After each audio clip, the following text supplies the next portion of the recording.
اللہ کے نبی صلی اللہ تعالیٰ علیہ وسلم نے ارشاد فرمایا، 3 چیزیں ایسی ہیں جو کسی مسلمان کے اندر آ جائیں تو وہ ایمان کی لذت اور اس کی مٹھاس محسوس کرے گا۔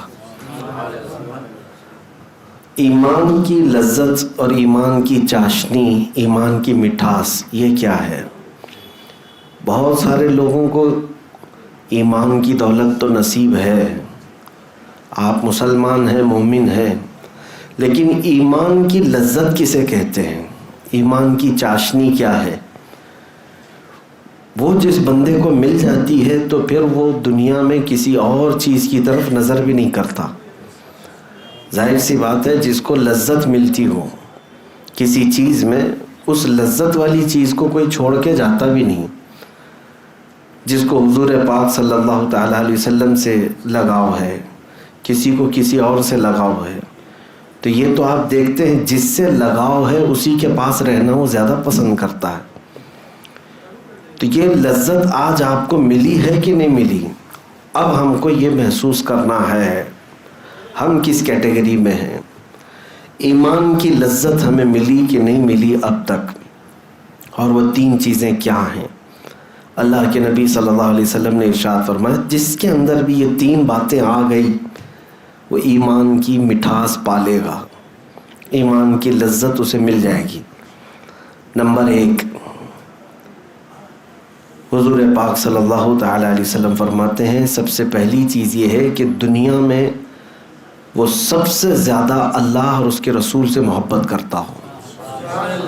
پہلی چیز، اللہ اور اس کے رسول سے سب سے زیادہ محبت کرتا ہو، ایک چیز اس کے اندر یہ آنا چاہیے۔ سیکنڈ تھنگ، دوسری چیز کیا ہے؟ نبی پاک صلی اللہ تعالیٰ علیہ وسلم ارشاد فرماتے ہیں، وَأَن يُحِبَّ الْمَرْءَ لَا يُحِبُّهُ إِلَّا لِلَّهِ، کسی بھی آدمی سے دوستی کرتا ہے تو صرف اللہ کے لیے کرتا ہو۔ اس کی پوری دنیا میں تعلقات، اگر دل سے کسی سے تعلق ہے تو صرف اور صرف اس لیے ہے کہ اللہ تبارک و تعالیٰ کی رضا ہو۔ میرا آپ سے تعلق کس لیے ہے؟ آپ کا آپس میں بھی کسی کا کچھ تعلق ہوگا۔ کچھ تعلقات دنیا میں ایسے ہیں جو بے غرض ہیں، مقصد نہیں ہے اس کا، غرض یہ نہیں ہے کہ اس سے میں دوستی کروں گا، اس سے مجھے کچھ فائدہ ہے، نفع ہے۔ نفع اور یہ مقصد جس میں ہے، اس دوستی کی بات نہیں کر رہا ہوں، خالص اللہ کے لیے جو دوستی کرتا ہے، خالص اللہ کے لیے، یہ عادت جس کے اندر ہوگی، دوسری چیز اس کے پاس آ گئی، ایمان کی لذت پانے والی چیز۔ اور تیسری چیز بہت امپورٹنٹ ہے، حضور پاک صلی اللہ تعالیٰ علیہ وسلم فرماتے ہیں کہ وہ مسلمان، ہر مسلمان کے بارے میں، کہ کفر اور شرک کی طرف لوٹنے کو اتنا ناپسند کرتا ہو جتنا کہ آگ میں ہاتھ ڈالنے کو ناپسند کرتا ہو۔ اتنا تمہارے اندر شدید کفر اور شرک سے نفرت ہونی چاہیے کہ میں آگ میں جانے کو جس طرح ناپسند کرتا ہوں، ہاتھ میرا نہ جائے، پیر میرا نہ جائے، اسی طرح کفر اور شرک کرنے سے یا کفر اور شرک کی طرف جانے سے اتنا ڈر لگتا ہو، اتنا خوف لگتا ہو، تو سمجھ لو کہ تیسری چیز بھی اس کے اندر آ گئی۔ اب وہ ایمان کی لذت اسے ملے گی، ایمان کی چاشنی اسے ملے گی، اور ایمان کی لذت جسے ملتی ہے نا، تو پھر وہ لوگ دنیا میں چوں چرا بھی نہیں کرتے، ایسا کیوں ویسا کیوں بھی نہیں کرتے، بلکہ صحابہ اکرام رضوان اللہ تعالیٰ علیہم اجمعین کی وہ صفات ہی تو ہیں، وہ ایمان کی لذت پائے ہوئے تھے، اسی لیے موت بھی ان کے نزدیک حقیر تھی۔ ایمان کی چاشنی جسے مل جاتی ہے اس کے لیے تلواروں کی جھنکار کوئی معنی نہیں رکھتی، طوفان، آندھیاں، سیلاب اس کے لیے کوئی معنی نہیں رکھتے، ایمان کی لذت جسے ملتی ہے۔ اور ایمان میں جب مکمل نہیں ہوتا تو ہر چیز سے خوف بھی رکھتا ہے۔ دیکھیں کچھ چیزوں کا خوف تو سب کو ہوتا ہے فطرت میں، اچانک سانپ آ گیا آپ ڈر گئے، کتا آ گیا آپ ڈر گئے، چوہا آ گیا آپ ڈر گئے، چھپکلی گر گئی آپ ڈر گئے۔ اس کو خوف نہیں کہتے، یہ خوف نہیں ہے، یہ اپنے آپ کو بچانا ہے اچانک آنے والی چیز سے. جیسے بہت تیز ابھی غبارہ پھٹ گیا تو آپ کے جسم کے اندر حرکت ہوگی کہ نہیں ہوگی؟ تو آپ کے چاہنے سے نہیں ہو رہی ہے، بے اختیار ہے. یہ فطرت میں ہے انسان کے. بھیانک آواز سے یا اچانک آنے والی چیز سے وہ تھوڑا سا سہم جاتا ہے، تو اس کو خوف نہیں کہتے. بلکہ میں جس خوف کی بات کر رہا ہوں وہ خوف ہے یہیں بیٹھے ہیں لیکن اب کیا ہوگا تب کیا ہوگا، اب کیا ہوگا تب کیا ہوگا. یہ جو خوف ہے ایمان کی لذت جسے ملتی ہے، یہ خوف اسے نہیں ہوتا. انہی کے لیے قرآن نے کہا ہے الا ان اولیاء اللہ لا خوف علیہم ولا هم یحزنون. بے شک اللہ کے دوست انہیں کسی بات کا خوف نہیں ہوتا اور نہ ہی آخرت میں کسی بات کا غم ہوتا ہے. تو خوف اور غم اگر نکالنا ہے تو یہ 3 چیزیں آنی چاہیے آپ کے اندر. پھر سے گن لو، 3 چیزیں بہت ہی اہم ہیں. نمبر 1، پوری دنیا میں آپ کو سب سے زیادہ محبت اللہ اور اس کے رسول سے ہو، اللہ اور اس کے رسول سے محبت ہو. دوسری چیز ہے آپ کسی سے بھی دوستی کرتے ہیں، محبت کرتے ہیں تو صرف اللہ کے لیے کرتے ہو، اللہ کے لیے کرتے ہو. میرا رب راضی ہو اس کے لیے میں اس سے دوستی کیا ہوں، محبت مجھے اسی لیے ہے. تیسری چیز، کفر و شرک میں لوٹنے کو سخت ناپسند کرتے ہو، جیسے آگ میں ہاتھ ڈالنے کو ناپسند کرتے ہیں. اب میں آپ سے سوال کرتا ہوں، اورلی جب کسی سے بھی پوچھا جائے تو یہ تینوں چیزیں ہر آدمی کہتا ہے میرے اندر تو ہے، میں دنیا میں اللہ اس کے رسول سے سب سے زیادہ محبت کرتا ہوں. آپ سب بھی محبت کرتے ہوں گے، جواب تو سب کا وہی ہے. دوسری چیز آپ یہ بھی کہیں گے کہ میں جس سے بھی محبت کرتا ہوں اللہ ہی کے لیے محبت کرتا ہوں، یہ بھی آپ کے اندر ہے، یہ بھی آپ کہہ دیں گے بھی جواب میں.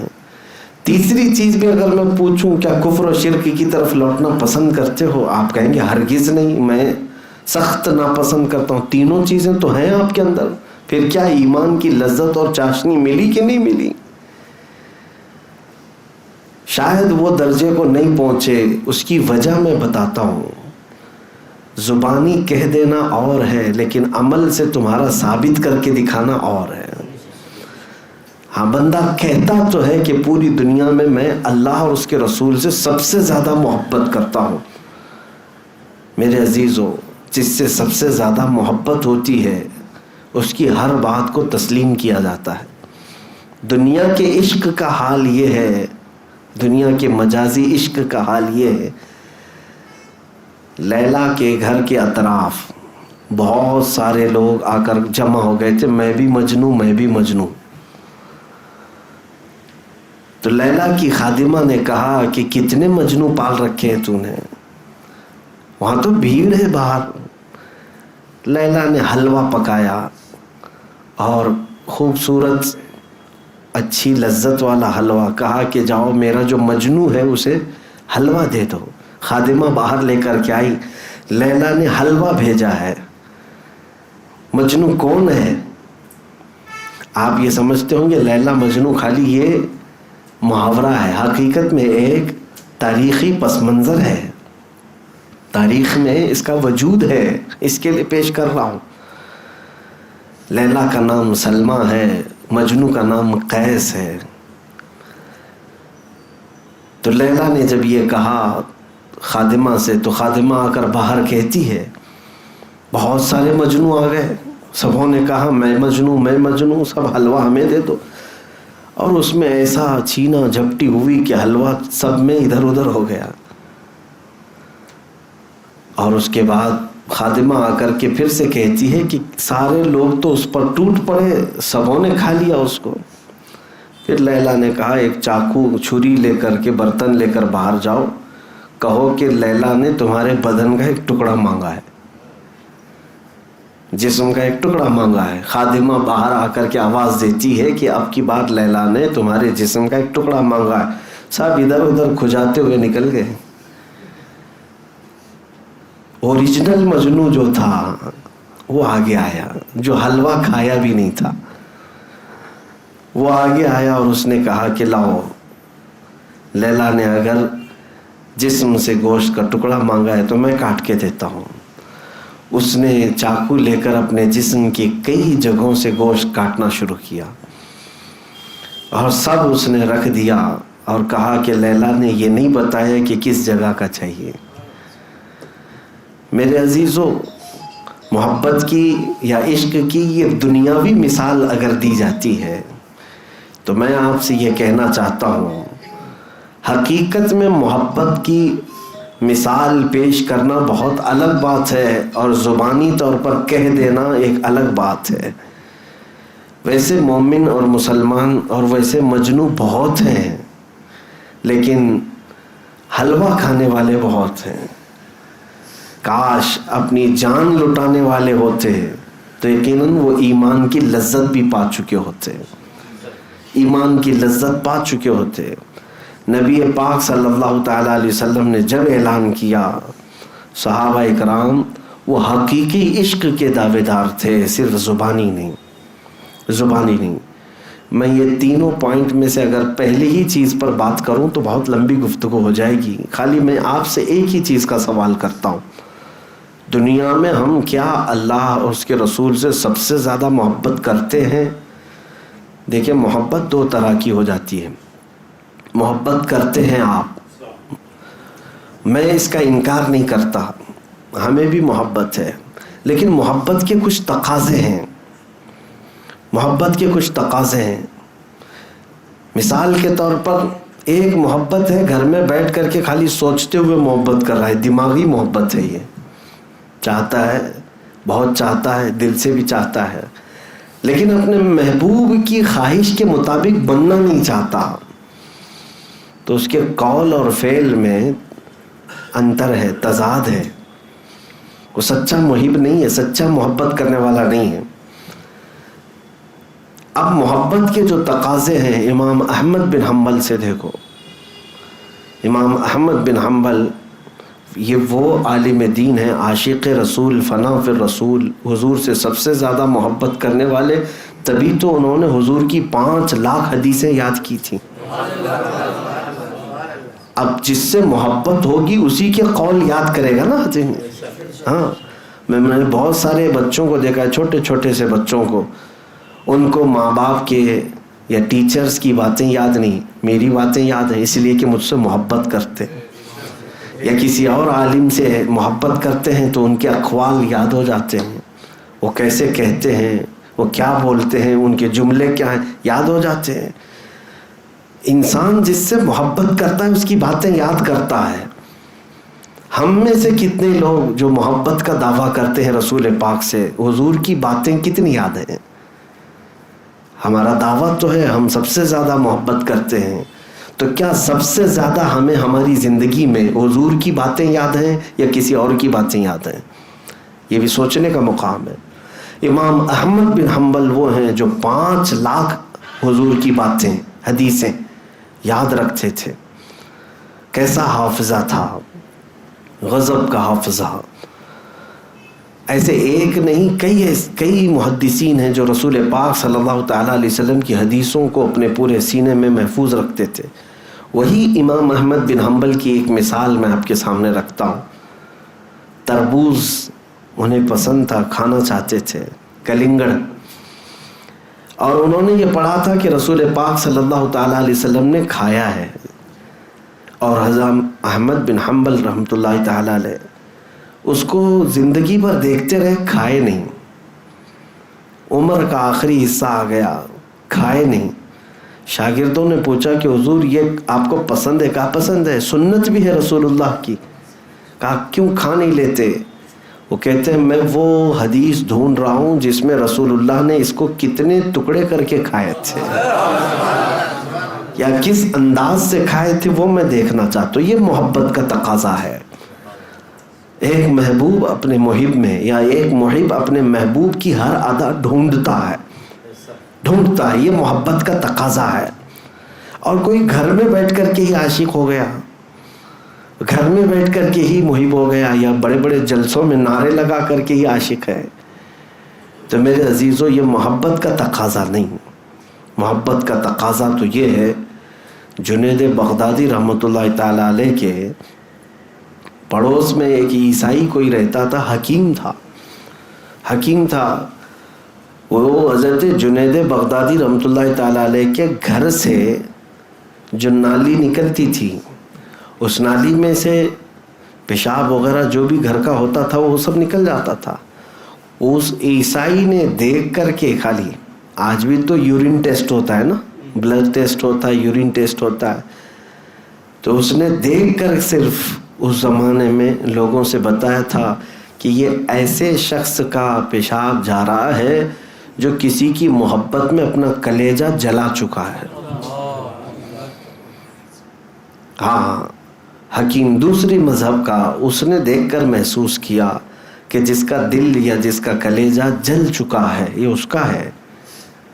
یورین ٹیسٹ سے تو بہت ساری چیزیں معلوم ہوتی ہیں، لیکن اس زمانے میں بھی لوگ پہچانتے تھے. اور اسی وجہ سے یہ وہ لوگ تھے جنہوں نے حضور کی محبت میں اپنے آپ کو فنا کر دیا تھا، اور پھر ان کو کہنے کا حق تھا کہ وہ عاشق رسول ہیں. اور دوسری بات، ان کو ایمان کی چاشنی ملتی بھی تھی، لذت بھی ملتی تھی. آپ اس درجے کو پہنچو کہ زندگی میں کوشش یہ کریں ڈھونڈ کر کے میرے آقا کی اداؤں پر عمل کروں. نبی پاک صلی اللہ تعالیٰ علیہ وسلم سے اگر مجھے سچی محبت ہے تو میں بستر کو چھوڑ دوں گا، اٹھ کر کے چلا جاؤں گا کہ میرے آقا کی آنکھوں کی ٹھنڈک نماز میں ہے. میں اپنے محبوب کی آنکھوں کو ٹھنڈک کیوں نہ پہنچاؤں؟ ارے میاں، جس سے مجازی محبت ہوتی ہے دنیا میں، کسی ایک 8 دن کی لیلا کو راضی کرنے کے لیے بیچارہ کیا کیا نہیں کرتا. اپنے کپڑے بدل لیا، بال بدل لیا، چہرہ بدل لیا، سب کچھ بدل لیا، لیلا راضی ہو جائے، محبوبہ راضی ہو جائے. اور اس کے لیے تو خون پسینے کی کمائی لا کر کے کیا کیا خرید کر کے لاتا ہے اس کو. تو دنیاوی مجازی عشق میں جب بندہ یہ سب چیزیں کر لیتا ہے تو حقیقی عشق جو میرے مصطفیٰ سے ہو، اس نبی پاک صلی اللہ تعالیٰ علیہ وسلم کے لیے کب سیریس ہوا بندہ؟ مومن کب سیریس ہوا؟ کبھی کسی رات کو سوچا کہ آج کی رات صرف میرے مصطفیٰ کی ہے؟ بہت راتیں اللہ نے ہمیں دیں، کوئی رات تنہائی میں ہم اٹھ کر کے بیٹھے. راتیں تو ہماری بہت ساری کن کن ناموں پہ وقف ہوتی ہیں. برتھڈے کے نام پر بھی ایک رات جاتی ہے، شادی کے نام پر بھی کئی راتیں جاتی ہیں، ولیمہ کھانے کے نام پہ کئی راتیں جاتی ہیں. یہ دعوتوں میں سے اگر کچھ بچ جائے تو ہوٹل پر اور پارٹیوں میں ان کے لیے بھی راتیں خاص ہیں. آج کی رات ان کے لیے بہت سارے راتیں صرف اور صرف لوگ گانے بجانے کے لیے یا قوالیاں سننے کے لیے بھی رکھے ہیں. اتنی ساری زندگی گزرنے کو آ گئی، پیچھے مڑ کر کے دیکھو اپنی لائف میں کوئی رات ہم نے میرے آقا کے لیے بھی خاص کر دیا تھا؟ پھر کون سی محبت کی ہم بات کرتے ہیں؟ تو پہلے ہی پوائنٹ میں ہم اٹکے ہوئے ہیں. 3 باتیں میرے آقا نے فرمایا، ثلاث من کن فیہ وجد بہن حلاوت الایمان. 3 چیزیں جس کے اندر ہوں گی ایمان کی چاشنی اسے مل جائے گی. ان میں سے پہلی ہی چیز پر ہم کامل نہیں ہو پائے. سب سے پہلا پوائنٹ ہے اللہ اس کے رسول سے سب سے زیادہ محبت ہو، سب سے زیادہ محبت ہو. لیکن کبھی کبھار دوسری محبتیں آڑے آ جاتی ہیں ہمارے پاس. وہ آپ نے نہیں دیکھا، ہم کہتے تو ہیں اللہ کی ذات سے ہمیں بے پناہ محبت ہے، لیکن عمل میں ہم نہیں کر پاتے، عمل میں نہیں کر پاتے. ایک طرف تمہاری دکان ہے، ایک طرف تمہارا بزنس ہے، ایک طرف تمہاری روزی ہے، اور ایک طرف اللہ کی عبادت ہے. اگر تم سچی محبت کا دعویٰ کرتے ہو کہ میں اللہ سے سب سے زیادہ محبت کرتا ہوں، تو جیسے ہی تمہیں اللہ کی طرف پکارا جائے حی علی الصلاۃ، پھر دیکھنے کا مقام ہے کہ اس کو پسند کر رہے ہو کہ اس کو پسند کر رہے ہو. عمل سے ہی پتہ چل جاتا ہے کہ تم کس کو زیادہ پسند کرو. نہیں، دکان ہے کیسے چھوڑ کے جاؤں گا، بعد میں بھی پڑھ لیا جائے گا. بزنس ہے بعد میں بھی دیکھ لیا جائے گا، نمازیں سب ملا کے رات کو ایک بار کر لیں گے. تو اللہ سے اگر سب سے زیادہ محبت کرتا ہو تو یہ چیزیں کیوں آڑے آ گئی؟ تو پھر جھوٹ بول رہے ہو. صرف ایک بات میں نہیں، بہت ساری باتیں میں آپ کو بتاؤں. وہ ایک فقیر آدمی کی بات میں نے سنایا تھا آپ کو.